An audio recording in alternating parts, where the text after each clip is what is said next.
Seja muito bem-vindo à nossa devocional. E hoje eu gostaria de falar com vocês sobre a vida de Dalila, sobre Sansão. E essa história se passa por volta de 1200, 1100 a.C. Lembra?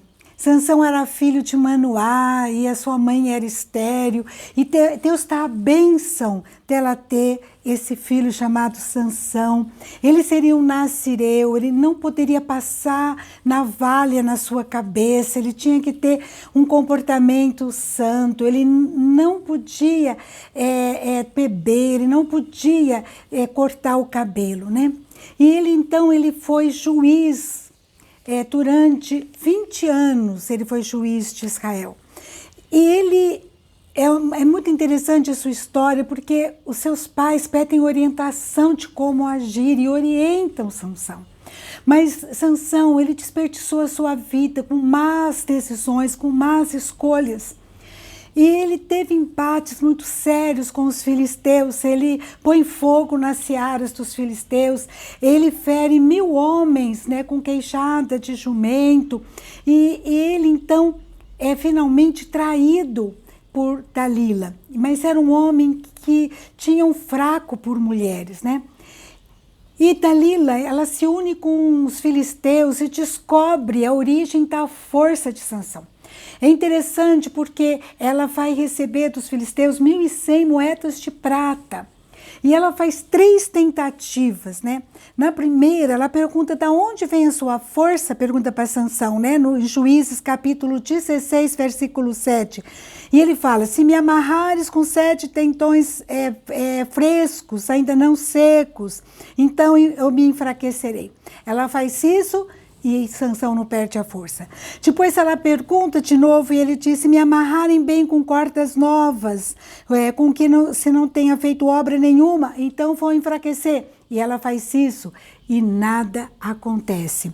Depois ele diz para ela, se teceres as 7 tranças da minha cabeça com a urdidura da teia e se afirmares com pino de tear, então eu vou enfraquecer. Ela faz isso. Então, 3 vezes ele mente para ela, fala coisas que poderiam enfraquecê-lo e ela faz.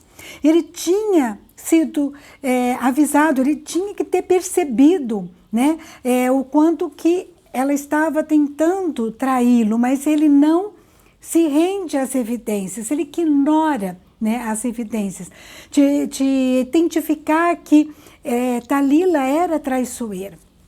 E o que acontece é que na 4ª vez ele fala, se passar a navalha minha cabeça, porque eu sou nazireu de Deus, desde o ventre da minha mãe, a minha força irá embora.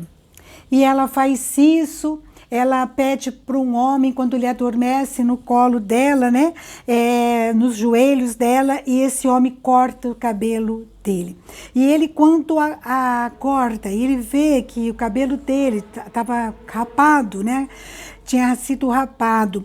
Ele achou que ele fosse conseguir se safar de novo, mas ele não sabia ainda que já o Senhor se tinha retirado dele.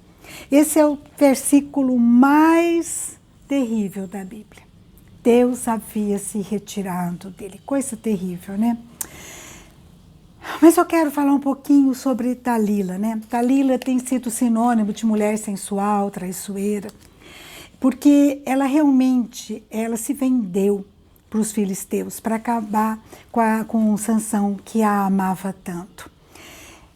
O valor era alto. A gente não sabe se era alto porque o amor dela era muito grande também por ele, e para ela poder traí-lo teria que ser por um preço alto, mas tinha um preço, né? Não tinha valor esse amor.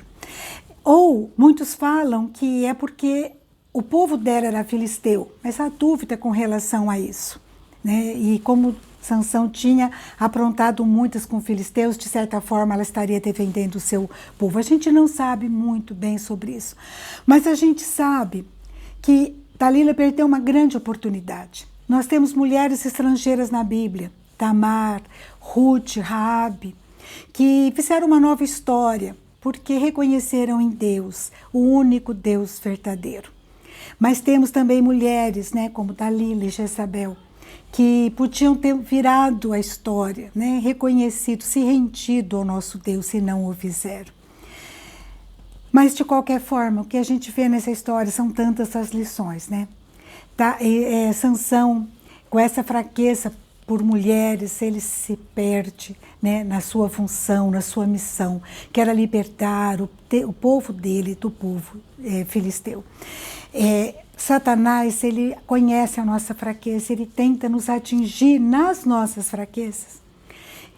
Nossos sentimentos, se eles podem danificar nossa caminhada com Deus. Como a gente tem que tomar cuidado.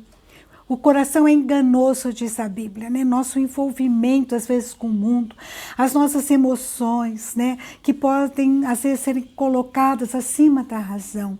E isso prejudicar nossa caminhada com Deus. Spurgeon disse certa vez que a verdadeira conversão dá segurança ao homem, mas não lhe permite cessar de vigiar. Aquele que está em pé, se cuide para que não caia.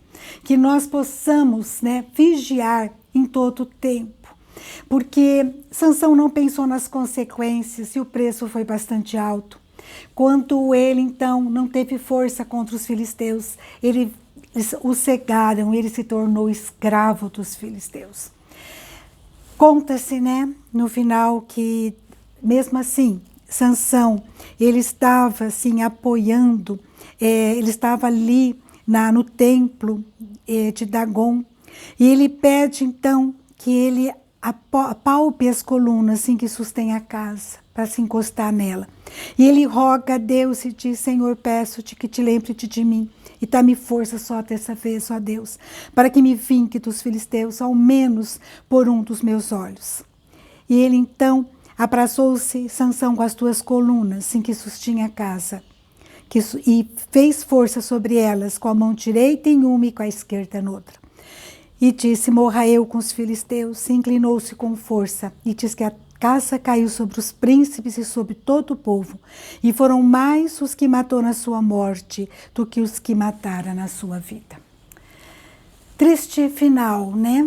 Para um juiz de Deus, para um homem que tinha sido, desde o ventre da sua mãe, destinado por Deus para fazer diferença para o seu povo.